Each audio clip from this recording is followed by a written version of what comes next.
2020년 풀린 유동성 파티에 화려한 청구서가 도착하며 망하는 건설사들이 급증하면서 건설업계의 줄도산 공포가 확산되고 있습니다. 7월까지 종합건설사 폐업 건수가 작년 대비 80% 급증했습니다. 직원들의 월급을 줄 돈이 없어 사채까지 빌리고 있습니다. 안녕하세요. 김부자TV입니다. 이름만 대면 알만한 회사들이 줄줄이 도산하고 있습니다. 이하는 대우산업개발의 아파트 브랜드인데요. 시공능력평가 75위의 중견건설회사이지만 미분양 등으로 자금 경색에 빠지며 회생 절차를 밟고 있습니다. 경영난과 오너리스크까지 겹치며 파산했습니다. 지난 5월 아파트 브랜드 해피트리로 잘 알려진 중견건설사 신일이 법정관리를 신청했습니다. 업력이 40년 가까이 되고 한때 시공능력평가 52건까지 올랐을 정도로 지방 건설업계에선 강자로 통했습니다. 하지만 작년부터 미분양 증가로 자금난에 빠지며 결국 파산을 신청했습니다. 시공능력 83위 대우조선해양건설과 시공능력 109위의 아파트 브랜드 줌지오엠을 보유했던 대창기업과 202위 우석건설도 법정관리를 신청했습니다. 건설업계 관계자는 이 정도 체급의 중견회사들이 무너졌다는 건 지방 중소건설사 다수가 한계치에 다다랐다고 말합니다. 중견건설사들까지 법정관리에 들어가며 건설업계의 줄 도산 공포가 확산하고 있습니다. 시행사, 시공사, 분양사 등 사업자들은 올해보단 내년이 더 걱정이라고 합니다. 김정주 건설산업연구원 실장은 일부 건설 경기 지표가 개선되고 있으나 자세히 보면 대기업 서울 위주라며 상황이 더 악화되면 지방 사업장을 중심으로 시행사 부도, 중견 중소건설사 도산, 부동산 신탁사 부실 증가 등의 악순환이 현실화될 수도 있다고 우려했습니다. 중소건설사들은 오늘은 어디가 폐업할지, 혹시 우리도 폐업해야 하는 것은 아닌지 하루하루 생존을 걱정하고 있습니다. 아는 지인도 시행사 근무 중인데 PF 대출이자도 못 내고 있는데 폭탄이 터질까봐 유예해주고 있다고 합니다. PF 대출도 전면 중단 상태로 사실상 파산이나 마찬가지 상태라고 합니다. 올해 1월부터 7월까지 종합건설사 폐업 건수가 360건으로 작년 대비 무려 80% 급증했습니다. 더 큰 문제는 안전지대로 여겨졌던 서울 종합건설사의 폐업 건수도 증가하고 있습니다. 종합건설업체의 폐업은 건설업계에 미치는 파급력이 매우 큽니다. 건설사업은 발주자 시행사가 발주한 사업을 종합건설사가 수주하고 다시 하도급자인 중소전문건설업체에 하청을 주는 구조로 진행됩니다. 원도급자인 종합건설업체가 문을 닫으면 그 영향으로 전문건설업체도 연쇄적으로 파산할 수 있기 때문입니다. 전문건설사 포함한 전체 건설사 폐업도 작년 1632건에서 올해 2074건으로 27% 이상 증가했습니다.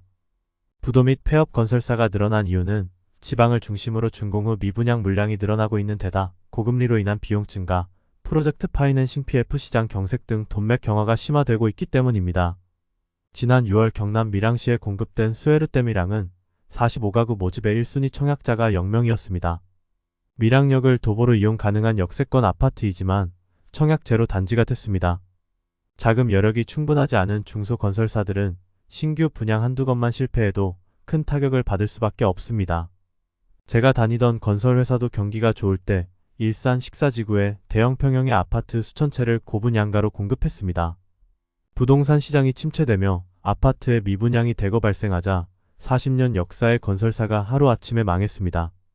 한 채에 5억씩 1000채만 미분양되어도 5천억 원입니다.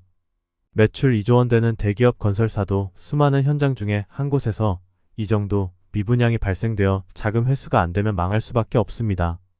건설 경기가 좋을 때 건설사는 계속 장사가 잘 될 거라 생각해 비싼 입찰 가격에 토지를 구매하고 분양가도 올리고 사업을 확장합니다. 은행도 영원히 잘 될 거라고 착각하며 버블이 낀 건설 프로젝트에 담보도 없이 저리로 수천억씩 대출해줍니다. 경기가 좋을 때는 모두가 해피하고 은행들은 성과급 파티를 합니다. 하지만 시장에 돈이 돌지 않고 자산 가격이 하락하기 시작하면 화려한 파티는 막을 내리고 부채 청구서만 남아 수많은 개인과 기업을 파산으로 몰아갑니다. 중소건설사들은 주로 새마을금고나 신협 같은 제2금융권에서 돈을 빌렸었는데 대부분 이자가 10% 넘어가고 지금은 금융권 대출 길은 거의 막혀있는 상태입니다. 레고랜드 사태와 최근 저축은행들이 잇따라 구조조정에 들어가면서 건설사들은 신규 사업을 위한 PF 대출은 물론이고 기존 대출의 만기 연장조차도 거의 이뤄지지 않고 있습니다. 금융위원회에 따르면 6월 말 기준 전체 부동산 PF 대출 연체율은 2021년 0.37%에서 올해 2.17%로 금융위기 수준으로 상승하였습니다. 특히 증권사들의 부동산 PF 대출 연체율이 17%대를 기록하는 등 금융권 전반의 PF 연체율 상승세가 꺾이지 않고 있습니다. 장사가 잘 될 때는 증권사, 카드사들까지 부동산 투기 시장에 뛰어들어 화려한 파티를 즐겼습니다. 건설기업 지방 사업장은 공사비 증가, 공기 지연 등으로 사업장 대부분이 이미 적자로 돌아서며 신용도가 낮아져 상당수 건설사가 당장 회사를 꾸려나갈 운용 자금조차 조달하지 못하고 있습니다. 국내 3대 신용평가사들이 건설업의 등급 전망에 대해서는 부정적으로 평가했습니다. 대한주택건설협회 관계자는 중소업체의 경우 신용도가 낮다 보니 대형업체 연대보증 없이는 브릿지론 연장도 거의 이뤄지지 않고 있다며 회사 운용자금이 바닥을 보이고 있는 게 대다수 업체들의 현실이다라고 말했습니다. 이미 일부 회사는 자금난에 임금체불까지 되고 있다는 소문이 퍼지고 있습니다. 한 중견 건설사 대표는 요즘 직원들 보기가 겁난다고 합니다. 직원들 월급을 주기 위해 사채까지 빌렸지만 보름치 맡겨줄 수 없었습니다. 심지어 세금조차 내지 못해 관급 공사가 중단된 곳도 있습니다. 그는 폐업 고민에 매일 밤잠을 못 이루고 겨우 끊었던 담배마저 다시 피우게 됐다고 토로했습니다. 시중에 급여 체불이 된다는 뉴스가 돌면 채권자들은 즉각 대금 연체된 기업에 돈 되는 자산에 대한 가압류 조치를 합니다. 급여 체불이 될 정도면 이 회사는 거의 100% 부도 가능성이 높다고 시장에서는 받아들이기 때문입니다. 상황이 심각해지자 정부가 추석 전에 건설사를 위한 주택 공급 활성화 방안을 발표한다고 합니다. 부동산 프로젝트 파이낸싱 PF 만기 연장과 보증 지원 확대 등 금융 지원 방안과 규제를 완화해 공급을 확대하는 등 다양한 방안이 거론되고 있습니다. 건설사들 파산 위기의 핵심은 호황기 부동산 불패론에 기대어 아파트, 상가, 수익형 부동산 등을 무분별하게 공사를 하고 소비자들에게 감당 못할 비싼 분양가 폭탄 떠넘기기를 한 건설사들이 스스로 자초한 것입니다. 하지만 정부는 이 기회에 시장의 거품을 빼고 구조조정을 하기는커녕 이번에도 대다수 국민들의 피와 같은 세금으로 좀비 건설사들에게 자금을 지원할 것으로 보입니다. 상반기 금리 동결과 인위적인 금리 인하, 유동성 완화로 죽어가는 부동산 시장에 돈을 풀어 시한부 생명을 일시 연장한 것처럼 이번에도 토건 세력 살리기에 나설 것 같습니다. 부동산 거품으로 가계부채가 사상 최고인데 아직도 이런 정책을 펴고 있습니다. IMF마저 한국 경제 가계부채로 인한 위기를 경고했는데 참 큰일입니다. 건설사의 고분 양가로 집값과 가계부채가 천정부지로 치솟고 건설사들은 망하더라도 집값을 떨굴 생각조차 없는데 서민들이 무리한 대출로 고가의 집을 사게 되면 이는 건설사의 부채를 국민들이 떠안는 거나 마찬가지입니다. 정부는 건설사들이 스스로 자초한 경쟁력 없는 고분 양가를 낮추도록 유도해 소비자와 공급자 모두 윈윈하는 정책을 펴야 합니다.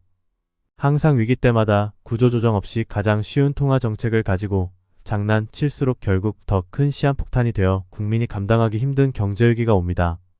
IMF 때가 기억납니다. 처음 작은 기업들이 부도가 났다고 뉴스에 조금씩 나오다가 대우 같은 큰 기업들의 도산 뉴스가 나오며 저렇게 위험하다고 언론이 여기저기서 외치고 있으니 정부가 잘 해결하겠지 했었는데 결국 IMF 구제 금융 신청을 했었죠. 지금 상황이 얼마나 심각한지 사람들이 잘 인식하지 못하는 것 같습니다.